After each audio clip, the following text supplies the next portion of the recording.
اعوذ باللہ من الشیطان الرجیم بسم اللہ الرحمن الرحیم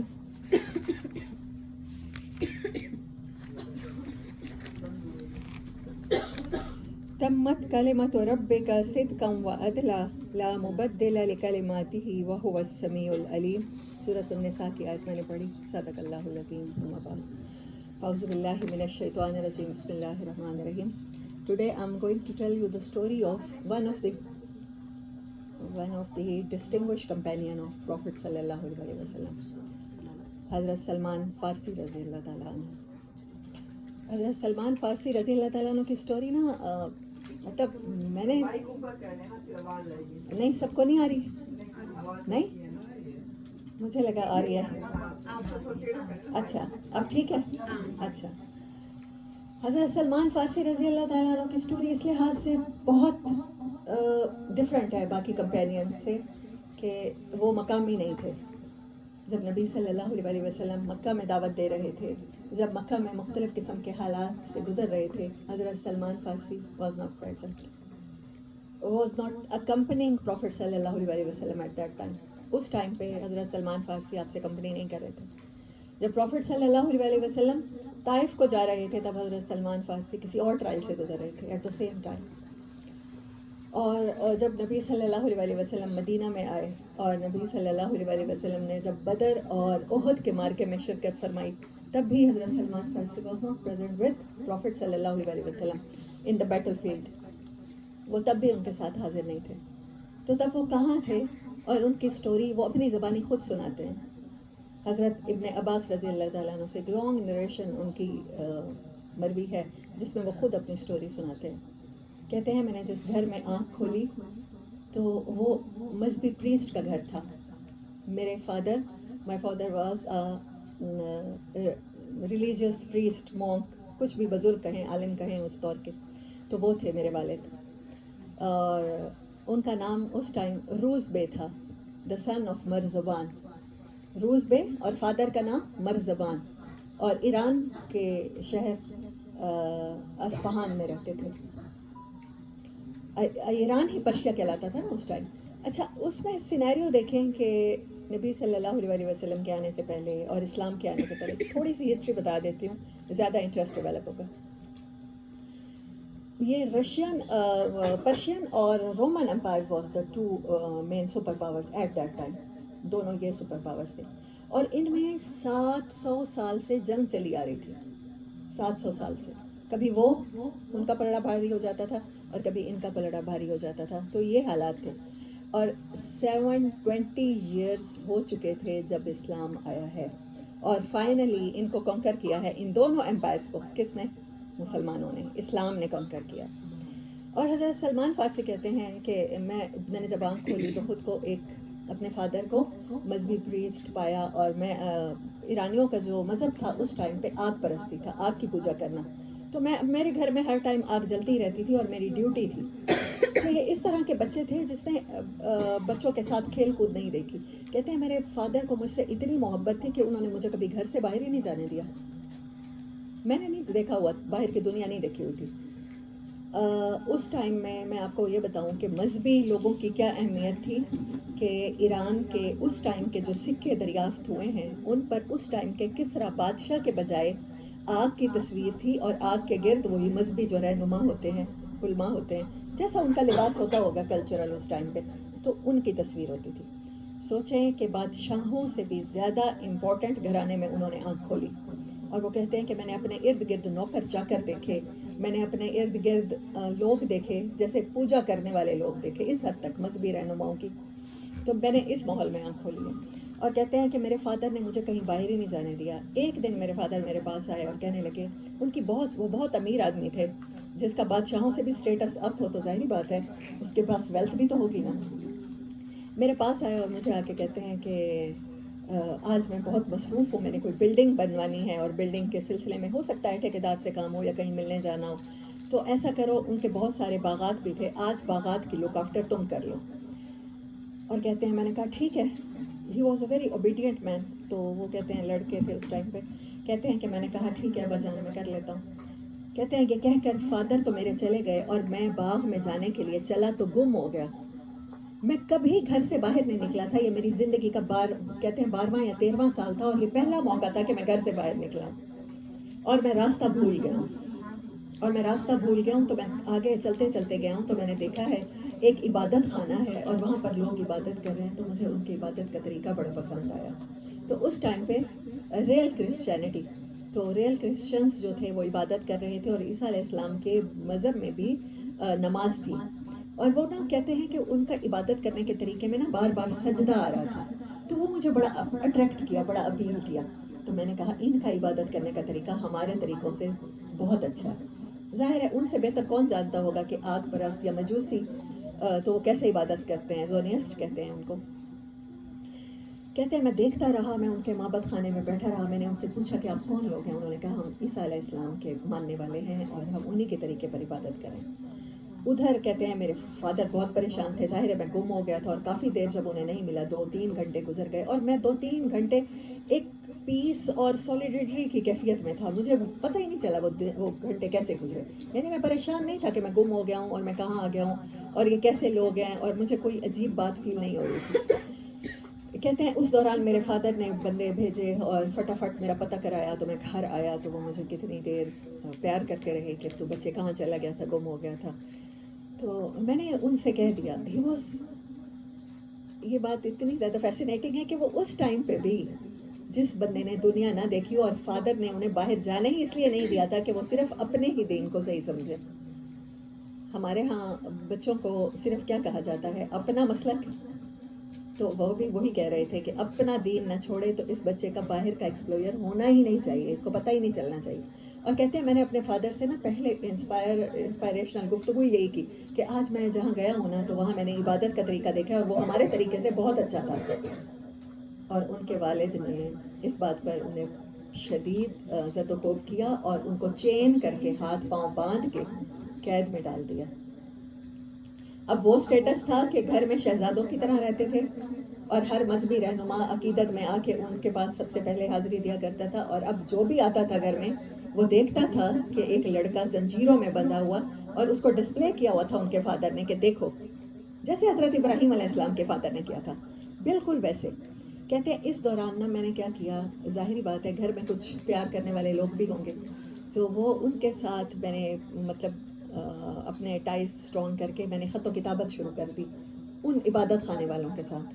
وہ کوئی بھی چرچ ہوگا, کوئی بھی کلیسا ہوگا, تو ان کے ساتھ نا میں خط و کتابت میں شروع کر دی. تو میں نے ان سے پوچھا کہ یہ مجھے اس آپ کے مذہب پہ آنا ہے, تو پھر آپ کے مذہب پر آنے کے لیے مجھے کیا کرنا ہوگا؟ تو انہوں نے کہا کہ آپ کو شام جانا پڑے گا, سیریا.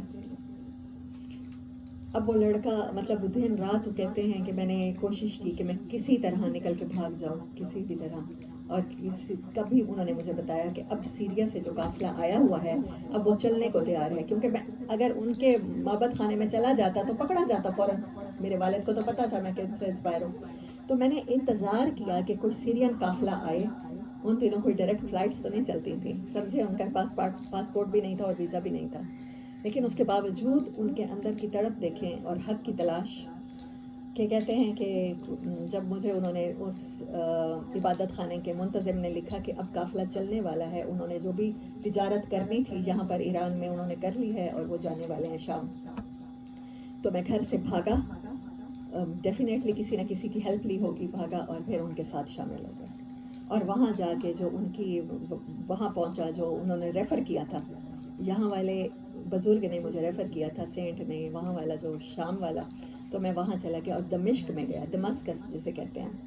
دمشق میں جا کر میں نے نا اس کے معبد خانے میں اس کے طریقے کے مطابق عبادت سیکھنی شروع کی. وہ لڑکا جس نے اپنا گھر چھوڑا کس کے لیے, مذہب کے لیے, وہ لڑکا جس نے اپنے مذہب کے علاوہ کوئی اور دنیا دیکھی ہی نہیں ہوئی تھی, جو گھر سے پہلی دفعہ نکلا اور گم ہو گیا, تو وہ اپنا گھر بار چھوڑ کے, حتیٰ کہ اپنی شہر نہیں اپنا ملک چھوڑ کے بھی کسی اور لوگوں میں جا کے, اجنبی لوگوں میں جا کے رہنے لگا. ان کے اندر کی پاور چیک کریں, انرجی چیک کریں, حق کی تلاش کی. پھر کہتے ہیں وہاں پر رہتے رہتے میں نے دیکھا کہ وہ جو عیسائی راہب تھا, وہ جو پریسٹ تھا, ان کا بزرگ تھا, عالم تھا, وہ لوگوں سے تو چیریٹی کی بات کرتا تھا کہ اپنے زیور دے دیں اللہ کے راستے میں, اپنا پیسہ دے دیں, اور وہ خود وہ سارا زیور اور پیسہ جمع رکھتا تھا. بہت برا پرسن تھا. اب جب وہ مر گیا تو لوگوں نے اس کا اتنا بڑا جنازہ ارینج کیا اور سارے تعریفیں کر رہے تھے، تو میں کھڑا ہو گیا اور کھڑے ہو کے کہا کہ جس بندے کے تم کہہ رہے ہو یہ بہت برا بندہ ہے، آپ ان کے اندر سچ بولنے کی طاقت چیک کریں. ایسے لوگ جو بالکل اجنبی ہیں، ایسے لوگ جو سرکاری طور پر اتنا زیادہ اکرام کر رہے ہیں، اس بندے کے بارے میں اتنی بڑی بات کہہ دینا یہ بڑے حوصلے کی بات ہے. ایسے سنتے ہوئے یہ آپ کو شاید اندازہ نہ ہو رہا، خود فیل کر کے دیکھیں. اور پھر لوگوں نے کہا کہ اگر تم جو کہہ رہے ہو ثابت نہیں کیا تو اب ہم ابھی تمہیں تکا بوٹی کر ڈالیں گے، تم ہمارے اتنے بڑے بزرگ پہ الزام لگا رہے ہو. کہنے لگے کہ میں نے کہا کہ میں آپ کو جگہ دکھاتا ہوں جہاں اس نے وہ خزانہ جمع کر رکھا ہے. کہتے ہیں میں ان کو اس کمرے میں لے گیا، اور جب لوگوں نے اپنے ہاتھوں سے وہ دیکھے، وہ کڑے، وہ ہار، ہر کسی نے پہچانے کہ ہم نے دیے تھے اللہ کے راستے میں اور اس شخص نے جمع کر کے رکھے، تو پھر انہوں نے اس بندے کو کہا کہ ہم اس کو دفنائیں گے نہیں. انہوں نے اس کو سولی پہ چڑھایا اور پتھر مار مار کے اس کی لاش کے ساتھ برا حشر کیا. دین کہتے ہیں کہ میں بہت پریشان تھا کہ اب میں کیا کروں. تو ان عبادت خانے والوں نے جو اس کا نائب بنا ہوگا یا کوئی بھی، ان لوگوں نے کوئی اور اس کا عالم بنایا. اور کہتے ہیں کہ تب بھی میں نے یہ نہیں سمجھا، ان کا وزڈم چیک کریں، کہ عیسائیت ہی برا مذہب ہے. انہوں نے کہا کہ وہ ایک بندہ تھا، ذاتی طور پہ وہ برا تھا، اس کا اس کے دین سے کوئی لینا دینا نہیں تھا، تو میں عیسائی ہی رہا. اور کہتے ہیں کہ میں وہاں پر کرتا رہا. کچھ عرصے بعد وہ اس عبادت خانے کے جو بزرگ تھے ان کا انتقال ہونے لگا، تو میں نے کہا کہ میں اب کہاں جاؤں گا. مطلب ان کی کل کائنات عبادت خانے ہی رہے پوری زندگی. کہتے ہیں میں اب کہاں جاؤں گا. تو اس نے کہا کہ موصل میں، عراق میں ایک عالم ہے، اور میں نہیں سمجھتا کہ دنیا میں اس کے علاوہ کوئی ہمارے دین پر ہے، عیسیٰ علیہ السلام کے دین پر ہے، تم وہاں چلے جاؤ. تو کہتے ہیں میں وہاں چلا گیا، اور عراق جانا، ٹریول کرنا، پھر ٹریولنگ ہے، پھر سیریا سے عراق کی طرف ٹریولنگ ہے. پھر کہتے ہیں میں وہاں رہا، اور پھر جب اس بزرگ کا انتقال ہونے لگا تو پھر میں نے اس سے پوچھا کہ میں اب کیا کروں گا. تو انہوں نے مجھے نصیحت کی کہ اب تم ترکی کی طرف چلے جاؤ، نصیبین کی طرف. کہتے ہیں میں وہاں آ گیا، اور وہاں رہتے ہوئے جب اس مونک کا انتقال ہوا، پتہ نہیں 2 سال گزرے ہوں گے، 3 سال گزرے ہوں گے، تو وہ لوگ ختم ہو رہے تھے دنیا سے. حضرت عیسیٰ علیہ السلام کے پیروکار، اس ٹائم کے مسلمان جو ریئل دین کو پریکٹس کر رہے تھے. دیکھیں نا، حضرت سلمان جس کے پاس جاتے ہیں وہ کہتے ہیں کہ دنیا میں میرے علاوہ شاید کوئی ایک بندہ ہے جس کے پاس وہ ریفر کرتے تھے انہیں. تو انہوں نے اموریا ترکی بھیجا، جگہ تو ہے. اچھا، تو کہتے ہیں میں وہاں چلا گیا، اور پھر جب وہاں کے پریسٹ کا انتقال ہونے لگا تو اس نے مجھے پھر کہاں بھیجا. پھر اس نے مجھے دوبارہ سیریا کی طرف بھیجا، شام کی طرف. اور میں جب شام میں گیا تو وہاں کے پریسٹ کے ساتھ میں کافی عرصہ رہا، اور میں کہتا تھا ان سے کہ مجھے آپ سے زیادہ دنیا میں کسی سے محبت نہیں ہے. تو بہت اچھا بندہ ہوگا ڈیفینیٹلی. کہتے ہیں جب ان کا انتقال ہونے لگا تو میں رو رہا تھا اور میں پریشان تھا کہ اب کیا ہوگا. تو انہوں نے مجھے کہا کہ بیٹا اب مجھے لگتا ہے وہ ٹائم پاس آ گیا ہے کہ جب مدینہ میں، وہ ایک سرزمین ہے جہاں پر کسی نبی کا ظہور ہونے والا ہے، اور وہ نبی جس زمین کی طرف آئیں گے وہاں کھجوروں کے باغات ہوں گے، اور وہاں لاوے کی چٹانیں ہوں گی شہر میں 2 طرف سے. اور حضرت سلمان فارسی کہتے ہیں کہ میں نے پھر سفر شروع کیا، اور سفر شروع کیا اس سرزمین کی طرف جس کو اس ٹائم مدینہ النبی کہہ رہے تھے. اور میں وہاں پہنچا تو کہتے ہیں راستے میں نا مجھے دوبارہ کسی قافلے والوں نے، جیسے قافلے لوٹتے ہیں، تو لوگوں نے پکڑ لیا اور مجھے سیل کیا. اور سلمان فارسی جب نبی صلی اللہ علیہ وسلم کو یہ سٹوری سنا رہے تھے، کہتے ہیں میرے 13 آقا بدلے گئے، میں 13 مختلف لوگوں کا غلام رہا. ان کا بچپن دیکھیں، باپ کا گھر چھوڑا خود اپنی مرضی سے حق کی تلاش کے لیے، پھر وہاں سے بھی ٹریول جہاں جہاں ان کو کرنا پڑا وہ ٹریول کرتے رہے. اور اس کے بعد وہ جب پروفٹ صلی اللہ علیہ وسلم کی محبت میں اور دین حق کی محبت میں مدینہ آ رہے تھے، وہاں بھی راستے میں غلام بنا لیے گئے اور اغوا ہو گئے، اور غلام کے سٹیٹس کے ساتھ وہ مدینہ میں انٹر ہوئے ہیں. نبی صلی اللہ علیہ وسلم کسی صحابی کے جنازے میں گئے ہوئے تھے، اور کہتے ہیں مجھے انہوں نے 3 نشانیاں بتائی ہوئی تھیں کہ وہ نبی صدقہ نہیں کھائیں گے، وہ نبی ہدیہ قبول کریں گے، اور وہ نبی ان کے 2 کندھوں کے درمیان مہر نبوت ہوگی.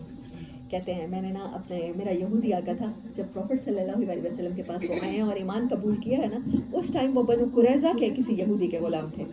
ابھی آپ نے سورۃ احزاب سنی، بنو قریظہ سے تعارف ہو گیا اچھی طرح سے.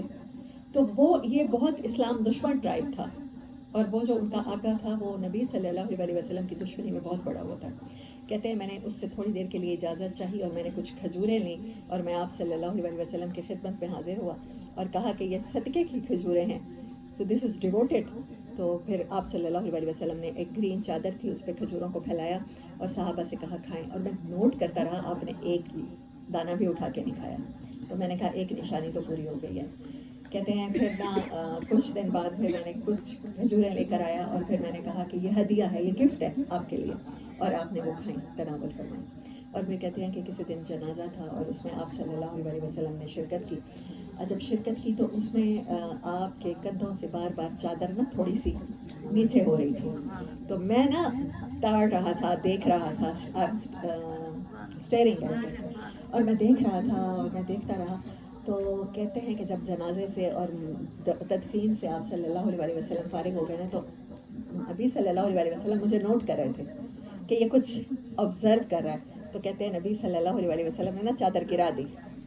وہ چادر گرا دی تو مہر نبوت دیکھی نا، تو حضرت سلمان کہتے ہیں کہ میں اچانک، مطلب وہ کہتے ہیں کہ میرے جذبات پہ میرا قابو نہیں رہا اور صحابہ دیکھ رہے ہیں کہ آپ صلی اللہ علیہ وسلم کھڑے ہیں اور ایک بندہ جو یہودی کا غلام ہے وہ آ کے آپ کے ایسے چمٹ گیا.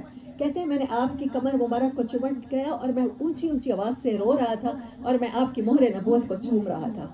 دیکھیں جس شخص نے بچپن سے ٹریولنگ کی ہے حق کے لیے، جو در در پہ پھرا ہے اور در در کا غلام ہوا ہے، جس نے اپنا بچپن اور جوانی رو لی ہے، جب سوچیں اس نے وہ متاع حیات پائی ہوگی تو ان کی کیا کیفیت ہوگی. کہتے ہیں کہ میں نے اتنی دیر وہ چومتا رہا اور رو رہا اور صحابہ حیران پریشان ہو کے دیکھ رہے تھے کہ کیا ہوا ہے. اور کہتے ہیں جب مجھے تھوڑا سا حوصلہ ہوا اور مجھے بولنے کی قوت ملی تو نبی صلی اللہ علیہ وسلم نے پوچھا کیا سٹوری ہے تمہاری سلمان؟ سلمان کون ہو تم، کہاں سے آئے ہو اور کیا چاہتے ہو؟ یہ کتنا خوبصورت سوال ہے. اور کہتے ہیں کہ میں نے نبی صلی اللہ علیہ وسلم سے کچھ نہیں چھپایا. پھر میں نے ایک ایک دن شیئر کیا ہے، میں نے ایک ایک فیلنگ شیئر کی ہے، میں نے ایک ایک لمحہ شیئر کیا ہے کہ میں نے آپ کے لیے کیا کیا نہیں سہا، میں نے آپ کے لیے کہاں کہاں کی جھڑکیاں نہیں کھائیں. اور کہتے ہیں کہ جب وہ کھجوریں لے کر آ رہے تھے تو کہتے ہیں کہ اس سے پہلے نا یہودی کے پاس اس کا کوئی کزن آیا یا اس کا کوئی رشتہ دار آیا اور وہ کہہ رہا تھا کہ پتہ ہے کہ یہاں کسی شخص نے نبوت کا دعویٰ کیا اور وہ ہجرت کر کے ادھر آیا ہے.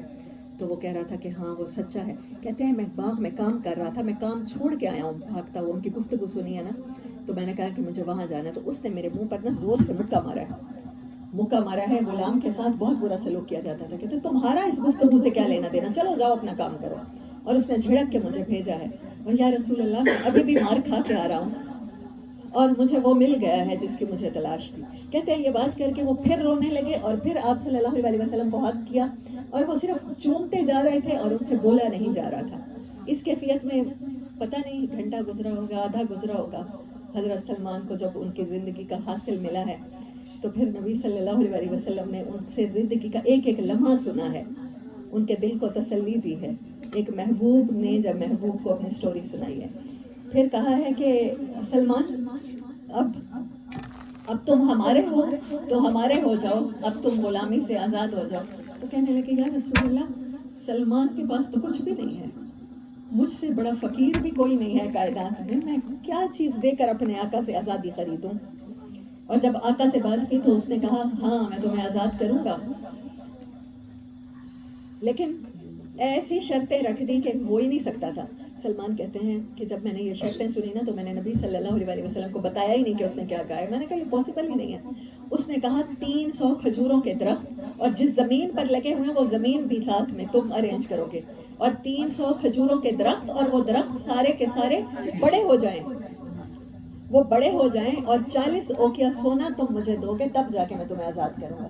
یہ ایسے ہے جیسے ہم کہیں کسی کو دکانوں پہ نہیں لکھا ہوتا کشمیر کی آزادی تک ادار بند ہے، ایک موکری کی سینس میں. اس نے ایک مذاق اڑایا. سیدنا سلمان کہتے ہیں میں نے یہ بات سن کے دل سے خیال ہی نکال دیا. اور پھر نبی صلی اللہ علیہ وسلم ملے اور کہا سلمان میں نے تو تمہیں کہا تھا کہ تم مکاتبت کر لو. مکاتبت کہتے ہیں قیمت طے کر لو اپنی آزادی کی اپنے آقا سے. کہنے لگے یا رسول اللہ چھوڑے نا کیسی باتیں کرتے ہیں. کہا نہیں سلمان میں نے جو کہا تھا. کہا وہ تو یہ کہتا ہے. تو کہا کوئی بات نہیں. صحابہ کو بلا کے کہا تم اپنے بھائی کی مدد کرو.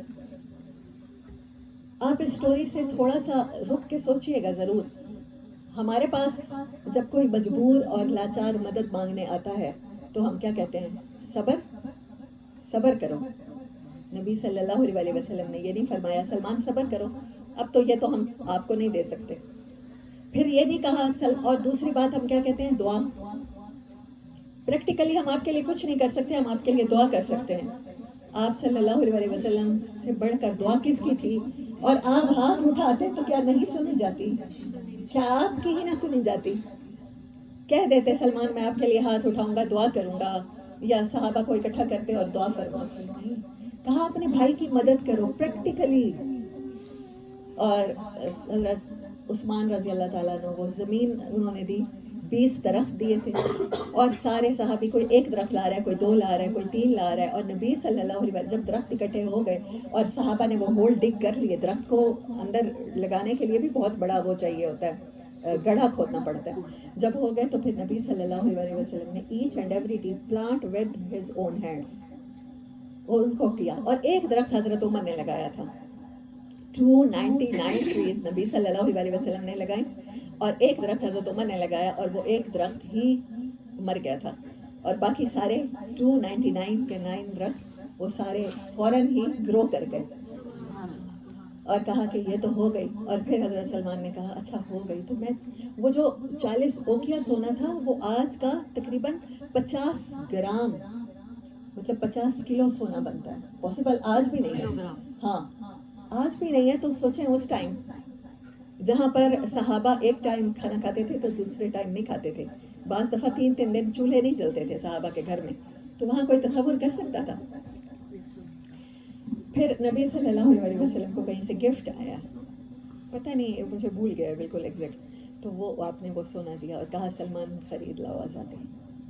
اور نبی صلی اللہ علیہ وسلم نے حضرت سلمان کو ایسا ویلکم کیا کہ کہا السلمان منا اہل البیت، سلمان میرے گھر والوں میں سے ہے، کی طرح نہیں ہے، میرے گھر والوں میں سے ہے. اور حضرت اما عائشہ نریٹ کرتی ہیں کہ حضرت سلمان اس ٹائم آپ کے پاس آیا کرتے تھے جب کوئی نہیں ہوتا تھا، اور کتنی ہی دیر تنہائی میں بیٹھے رہتے تھے. اور حضرت علی فرماتے ہیں کہ حضرت سلمان اس امت کے لقمان ہیں. He was a very quiet man, بہت خاموش رہا کرتے تھے، بہت کم بولے ہیں حضرت سلمان رضی اللہ تعالیٰ عنہ. اور ان سے صحابہ پوچھا کرتے تھے لائف سٹوری، تو وہ کہتے ہیں میری زندگی کے 2 بڑے دکھ ہیں. ایک بڑا دکھ ہے کیا کہ جب میں مدینہ میں تھا میں مسلمان بھی ہو چکا تھا، میرے آقا نے مجھے بدر اور احد میں شرکت نہیں کرنے دی. میں تڑپتا رہا کہ میں نبی صلی اللہ علیہ وسلم کے شانہ بشانہ لڑوں، میں ان کے ساتھ ہوں، ان پر آنے والے تیر میں اپنے جسم پہ جھیل لوں، لیکن میں نے ان لڑائیوں میں شرکت نہیں کی. انہوں نے یہ نہیں کہا کہ میں مسجد نبوی میں نمازوں کو مس کرتا ہوں، میں روزے کو مس کرتا ہوں، میں عمرے کو، میں اس جگہ کو مس کرتا ہوں. وہ کہہ رہے ہیں جنگ میں شرکت کو مس کرتا ہوں، اوکھے ٹائم میں، مشکل ٹائم میں میں نبی صلی اللہ علیہ وسلم کے کام آنے کو مس کرتا ہوں. اپروچ اور مینٹلٹی اس واقعے کے ساتھ چیک کرتے جائیے گا. It's not a simple story, یہ کوئی عام واقعہ نہیں ہے، یہ عام کہانی نہیں ہے ایک ریورٹ مسلم کی. اور جب وہ مدینہ میں آئے اس ٹائم آپ کی ایج 50 ایئرس تھی. He was not a teenager, he was not a young man then. اور غزوہ خندق میں پھر آپ نے شرکت کی، اور پھر اس طرح سے شرکت کی کہ آپ اس کے پروٹیگنسٹ ہیں، اس کے ہیرو ہیں اس جنگ کے. اور وہ جنگ بلا مقابلہ مسلمانوں نے جیتی، اور حضرت سلمان فارسی کے مشورے پہ جیتی. آپ نے کہا کہ یا رسول اللہ صلی اللہ علیہ وسلم، ہمارے پرشیا میں جب آرمی میسو آرمیز کے ساتھ جنگ ہوتی ہے تو ہم اسی طرح خندق کھود کے اپنا دفاع کرتے ہیں اپنے شہروں کا. تو آپ خندق کھودیے، اور آپ صلی اللہ علیہ وسلم نے ان کا مشورہ قبول کیا. یہ نہیں کہا سلمان یہ تو مجوسیوں کا طریقہ ہے، ہم تو یہ ٹیکنالوجی اڈاپٹ نہیں کریں گے کیونکہ یہ ٹیکنالوجی کافروں کی ہے. اچھا پھر مدینے میں ان کو حضرت ابو دردہ رضی اللہ تعالیٰ عنہ کا بھائی بنایا گیا، مواخات کا رشتہ قائم کیا. اچھا مواخات کا رشتہ جب قائم کیا تو حضرت ابو دردہ رضی اللہ تعالیٰ عنہ وہ صحابی ہیں، ریاض الصالحین میں نے پڑھی ہے ان سے روایت ہے، صحیح مسلم اور بخاری میں بھی ہے، جو بہت زیادہ عبادت گزار تھے. پورا دن روزہ رکھنا، ساری رات عبادت میں رہنا. تو جب سلمان فارسی جب ان کے گھر میں جا کے گئے ہیں تو ان کی بیوی کو دیکھا ہے، اتنے زیادہ وزڈم ان کی ہے اور کین آبزرور ہیں کہ کہتے ہیں کہ کیا حال بنا رکھا ہے آپ نے اپنا. مطلب ان کو سوٹ نہیں کیا کہ کوئی بیوی ہو، شادی شدہ عورت ہو اور اس حال میں پھرے. تو ان کی وائف نے کہا کہ ابو دردا تو بہت اللہ والے ہیں، تو he didn't need some thing like that کہ میاں بیوی کے ریلیشن. تو ہی واز سو وائز کہ حضرت ابو دردا نے اس دن بھی روزے کے ساتھ تھے. کھانا جب آیا ان کے سامنے تو کہنے لگے میرے ساتھ کھاؤ، کمپنی کرو گے تو میں کھاؤں گا ورنہ نہیں کھاؤں گا. حضرت ابو دردا نے کہا نہیں میں تو روزے کے ساتھ ہوں. کہا کون سا رمضان ہے کہ تمہارا مینڈیٹری روزہ ہے، یہ والنٹری روزہ ہے، توڑ دو. مطلب وہ اصرار کرتے رہے اور حضرت سلمان نے ان کا روزہ توڑ کے رہے اور ان کو کھلایا. جب رات ہوئی تو ایز یوزول وہ کھڑے ہو گئے رات کو جاگنے کے لیے اور نیت باندھ لی نماز کی. حضرت ابو دردا جب نیت باندھ کے نماز کی کھڑے ہوئے تو حضرت سلمان فارسی نے کہا جاؤ جا کے سو جاؤ. obviously with wife spend your time with wife. تو کہنے لگے کہ جا کر وہاں سو جائیے. تو انہوں نے کہا کہ نہیں میں تو پوری رات عبادت کرتا ہوں. زبردستی کہا کہ جا کے سو جائیے ورنہ میں برا پیش آؤں گا. اور میں رات کا تہائی ٹائم ہوگا when 1/3 night passed so I will make you awake and we will pray together. ہم اکٹھے کھڑے ہو کر پڑھیں گے. اور ایسا ہی کیا. حضرت ابو دردہ کو تو بڑی شدید تب چڑھی کہ یہ ابھی ابھی مسلمان ہوا بندہ، ہم سالوں سے مسلمان ہیں اور ہم اس طرح سے پریکٹس کر رہے ہیں پروفٹ صلی اللہ علیہ وسلم کے کہنے پر دین کو. تو وہ تو صبح کو شکایت لگانے پہنچ گئے کہ ابو دردہ نے سلمان نے میرے ساتھ کل کیا کیا.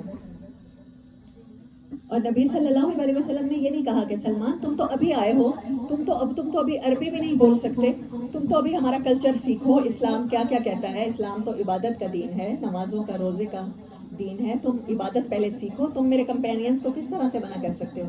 بلکہ فرمایا سادہ کا سلمان، ایک بار نہیں کہا سادہ کا سلمان، سادہ کا سلمان، السلمان افقہ منک. سلمان تم سے سمجھ بوجھ میں بہت زیادہ بڑا ہوا ہے اور یہ جو بات کر رہا ہے مائلڈ ہو کے عبادت کرو تو یہ بالکل ٹھیک کہہ رہا ہے. اپروچ ان کی چیک کریں اور نبی صلی اللہ علیہ وسلم کی ویلکمنگ چیک کریں کہ یہ نہیں کہا کہ ابو دردہ تم پرانے مسلمان ہو، سلمان کو تو بھی سیکھنے کی ضرورت ہے. میں نے تمہارا کمپینین اور بھائی اس لیے بنایا کہ سلمان تم سے دن رات درس لیا کرے گا، عبادت کے طریقے سیکھے گا. بلکہ اتنا انوویٹو ویلکمنگ ہے نبی صلی اللہ علیہ وسلم کا کہ وہ کہہ رہے ہیں کہ اس نے یہ کیا ہے، مجھے عبادت نہیں کرنے دی، میرا روزہ توڑوایا. تو کہا سلمان نے بالکل ٹھیک کیا ہے کیونکہ اسے زیادہ سمجھ ہے، وہ بہتر سمجھتا ہے. اور پھر جب فتح مکہ کے موقع پر حضرت بلال حبشی، حضرت صہیب رومی، حضرت سلمان فارسی ایک جگہ کھڑے تھے اور ابو سفیان گزرے ہیں. ابو سفیان مسلمان ہو گئے. نبی صلی اللہ علیہ وسلم نے ان کے گھر کو ایگزمپٹ دی، ان کی عزت کی کہ جو ابو سفیان کے گھر میں داخل ہوگا تو وہ بھی امان میں ہو جائے گا. لیکن اپسیٹ تو ہو رہے تھے نا صحابہ کہ وہ بندہ جس نے 2 دہائیوں تک اسلام کو ناکو چنے چبوائے ہیں، آج ہم اسے قتل نہیں کر سکتے. اور یہ ان کے پاس سے گزرے تو انہوں نے کہا کہ اللہ کے دشمنوں سے آج اسلام نے ان کی گردنیں بچا لی ہیں. آج اسلام قبول کرنے کی وجہ سے ہماری تلواریں تمہاری گردن تک نہیں پہنچ رہی. حضرت ابو بکر سن رہے تھے یہ بات. ان کو لگا کہ اسلام تو بڑا مروت کا دین ہے اور یہ سلمان تو غلط بات کر رہے ہیں، اب پاسٹ کے تانے کیا دینے، پاسٹ کے مینے کیا دینے. تو وہ گئے نبی صلی اللہ علیہ وسلم کے پاس، کہا ہے کہ ایسے صہیب، سلمان اور بلال نے کہا ہے ابو سفیان گزر رہے تھے، ان کو کہا ہے کہ تو بہت بڑا کافر ہے اور شکر کر ہماری تلواریں تیری گردن سے بچ گئی ہیں آج اسلام کی وجہ سے. اور ظاہر ہے یہ بات ابو سفیان کو بری لگی ہے. تو نبی صلی اللہ علیہ وسلم نے کہا ابو بکر ان تینوں کو اگر ناراض کر کے آئے ہو تو جاؤ اپنے ایمان کی خبر لو کہ اللہ ناراض ہو جائے گا. اگر ان تینوں کو تم ایسا کہہ چکے ہو جیسی شکایت مجھے لگا رہے ہو اور اگر یہ تم سے ناراض ہو گئے تو یقین کرو تمہارا رب تم سے ناراض ہو جائے گا. حضرت ابو بکر کو تو جیسے جان کی پڑ گئی ہے، فوراً بھاگے ہیں، ان تینوں کے پاس آئے ہیں، کہتے ہیں بھائیو مجھ سے غلطی ہو گئی. اس سے بھی زیادہ کچھ کہنا چاہتے ہو تو کہہ دو ابو سفیان سے، تو میں تم سے معافی چاہتا ہوں. تو انہوں نے کہا استغفر اللہ، اللہ آپ پہ رحم کرے ابو بکر، ہم نے آپ کو معاف کیا. تو یہ وہ لوگ تھے جن کی ناراضگیوں پر رب ناراض ہو جایا کرتا تھا، آپ سے اور مجھ سے نہیں. حضرت ابو بکر وہ صحابی ہیں جن کے بارے میں نبی صلی اللہ علیہ وسلم فرماتے ہیں کہ اللہ تعالیٰ کے جو جتنے بھی جس نے مجھ پر مہربانی کیا تو اللہ کی مہربانی سے میں سب کے احسان اتار چکا ہوں. ایک خدیجہ اور ایک ابو بکر، ان کے احسان میں نہیں اتار سکا. ان کو کہہ رہے ہیں جو اسلام میں اتنے پرانے ہیں کہ ایڈلٹ مردوں میں سے سب سے پہلے اسلام لائے ہیں. کون سی بیٹل ہے جس میں حضرت ابوبکر نے شرکت نہیں کی؟ کون سی سچویشن ہے جہاں حضرت ابوبکر ساتھ نہیں ہے؟ کہا ابوبکر تجھ سے تیرا رب روٹھ جائے گا، سلمان ناراض ہو گیا تھا، تجھ سے تیرا رب روٹھ جائے گا، بلال ناراض ہو گیا تو، تجھ سے تیرا رب روٹھ جائے گا، صہیب رومی ناراض ہو گیا تو. ان سب کے حضرت سلمان کو کہا جاتا تھا کہ یہ ان کا فادر کا نام کیا ہے، تو وہ کہتے تھے میرے فادر کا نام اسلام ہے، میں اسلام کا بیٹا ہوں. وہ اپنے باپ کا نام نہیں بتایا کرتے تھے. تو اسلام تو ریسزم کا دین نہیں ہے، یہ چیزیں نوٹ کرتے جائیے گا. کیا سلمان رضی اللہ تعالیٰ عنہ ہاشمی تھے، سید تھے، قریشی تھے، بنو مطلب میں سے تھے یا بنو مناف میں سے تھے؟ نہیں، اہل بیت میں سے کہا نبی صلی اللہ علیہ وسلم نے کہ سلمان میرے اہل بیت میں سے ہے. کس بنیاد پہ؟ اللہ سے محبت، اللہ کے لیے گھر بار چھوڑنا. حضرت ابراہیم جیسی سٹوری لگی ہے مجھے ان کی،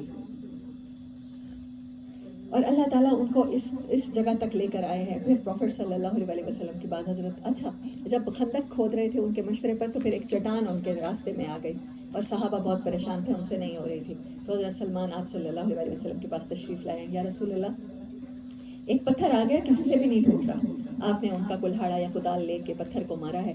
پہلی دفعہ جب کلہاڑا مارا ہے تو پھر روشنی نکلی ہے. حضرت سلمان کہتے ہیں میں نے خود دیکھی. تو پھر آپ نے وہ آیت پڑھی، وہ جو میں نے ابھی سورۃ نساء کی آیت پڑھی تھی، وَتَمَّتْ كَلِمَتُ رَبِّكَ.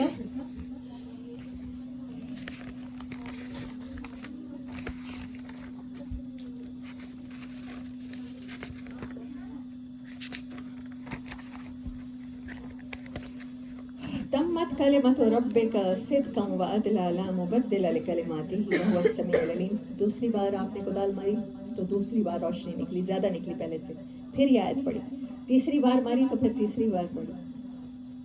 تو حضرت سلمان کہتے ہیں کہ یہ روشنی کیسی تھی یا رسول اللہ صلی اللہ علیہ وسلم؟ کہا سلمان آپ کو بھی دکھی؟ یعنی پروفٹ صلی اللہ علیہ وسلم تو خاص تھے نا، ان کو تو جبرائیل امین نظر آتے تھے، انہوں نے تو ان سے لائیو ملاقاتیں کی ہیں، انسانی شکل میں بھی دیکھا. لیکن جب کوئی صحابہ میں سے دیکھتا تھا تو نبی صلی اللہ علیہ وسلم خوش ہوتے تھے کہ یہ میرا صحابی اس درجے کا ایمان رکھتا ہے کہ اس کو بھی وہ چیز ایکسپیرینس ہو رہی ہے جو میں کر رہا ہوں. ان کا سٹیٹس ہائی ہو جاتا تھا، اس صحابی کا سٹیٹس کنفرم ہو جاتا تھا. کہتے ہیں ہاں یا رسول اللہ مجھے تو دکھی. کہا سلمان یہ مجھے پہلی بار کسرا کے محلات دکھائے گئے، مدائن کے محلات دکھائے گئے، وہاں اسلام کی روشنی پہنچے گی. پھر کہا دوسری بار جب روشنی دکھی تو مجھے کیسر یعنی رومن امپائر کے محلات دکھائے گئے، تو وہاں بھی اسلام کی روشنی پہنچے گی. اور تیسری بار مجھے یمن اور حبشہ کے محلات دکھائے گئے. تو کہا یا رسول اللہ دعا کیجئے نا، جب اسلام پرشیا تک پہنچے تو میں بھی ان کے ساتھ ہوں. نبی صلی اللہ علیہ وسلم نے ہاتھ اٹھائے اور دعا فرمائی. اور حضرت عمر کے دور میں، حضرت عمر رضی اللہ تعالیٰ عنہ کے دور میں جب لشکر اسلام سعد بن ابی وقاص واز دا سپہ سالار اور حضرت سلمان فارسی واز سیکنڈ یعنی اسسٹنٹ سپہ سالار کی طرح وہ گئے ہیں. تو ایران جب گئے ہیں تو ایران میں یہ وہ لڑائی ہے قادسیہ کی جس میں 30,000 کا اسلامی لشکر سامنے دریاؤں میں گھوڑے ڈالے ہیں انہوں نے. تو حضرت سعد بن ابی وقاص کہتے ہیں کہ اب کیا کریں، سامنے دریا ہے. تو حضرت سلمان نے کہا کہ دریا میں گھوڑے ڈال دیتے ہیں، بس اگر ہم سچے دین کے پیروکار ہیں تو دریا راستہ دے گا، ڈونٹ یو ورری سعد.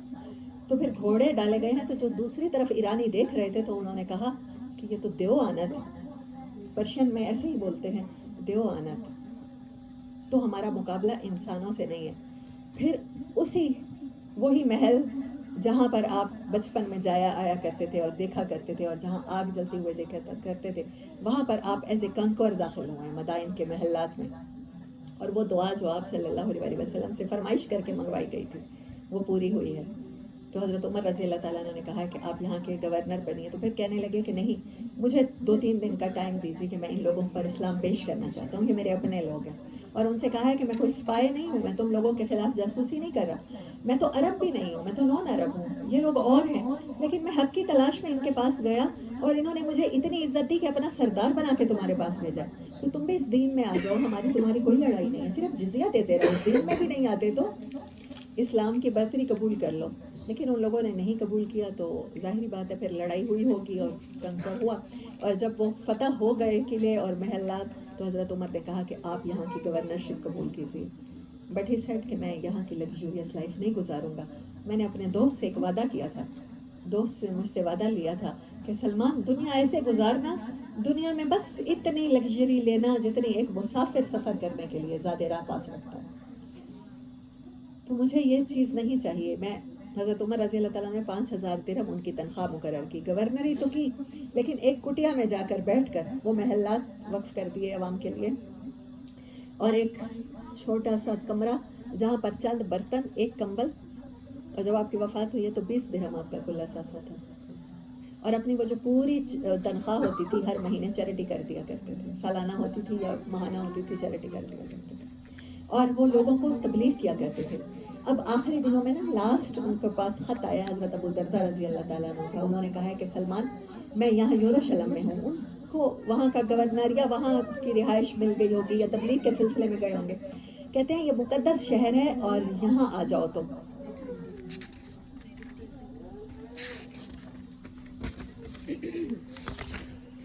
تو حضرت سلمان فارسی نے انہیں جواب دیا ہے،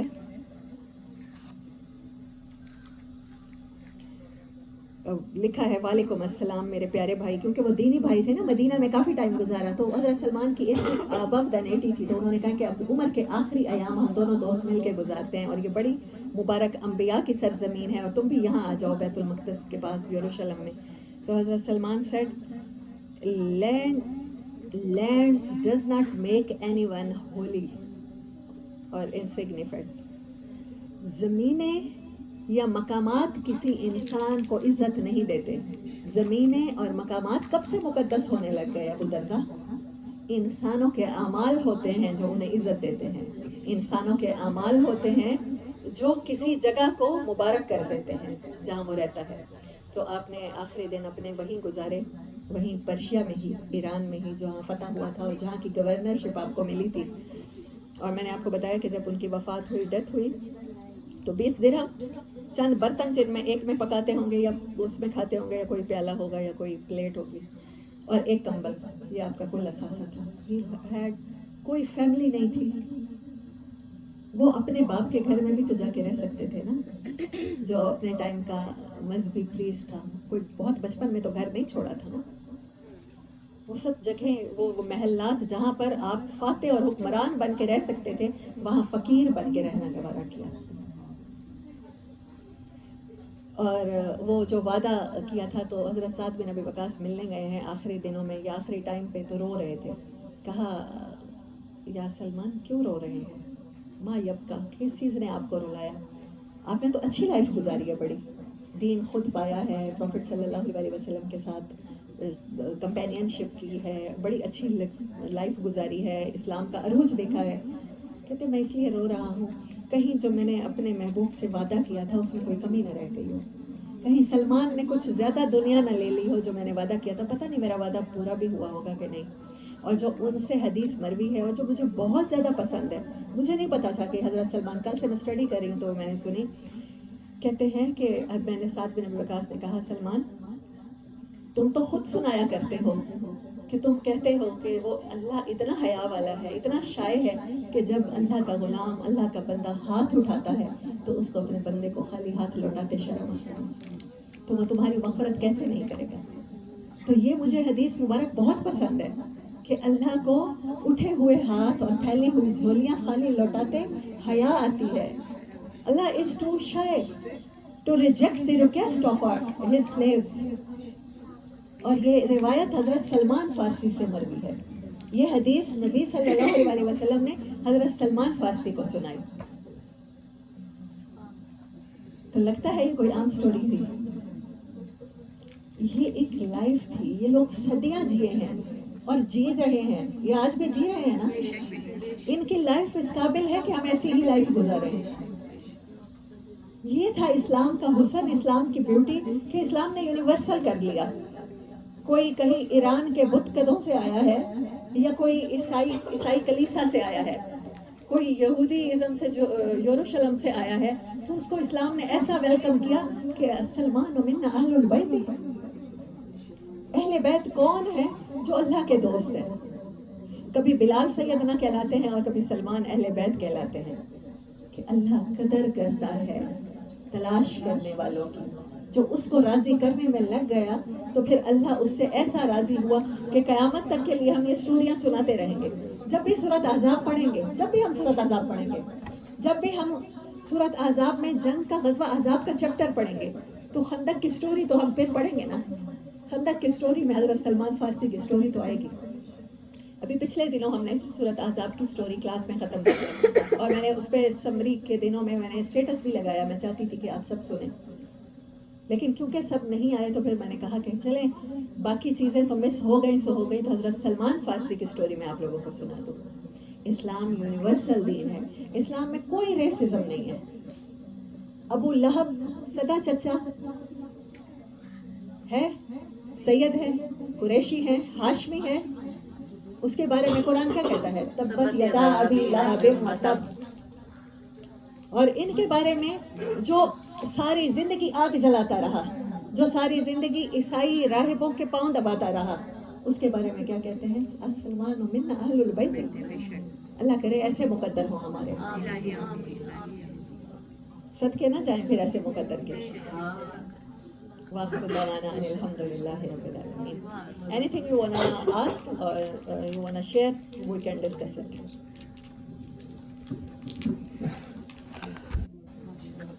No? Nothing? پھر دعا مانگو.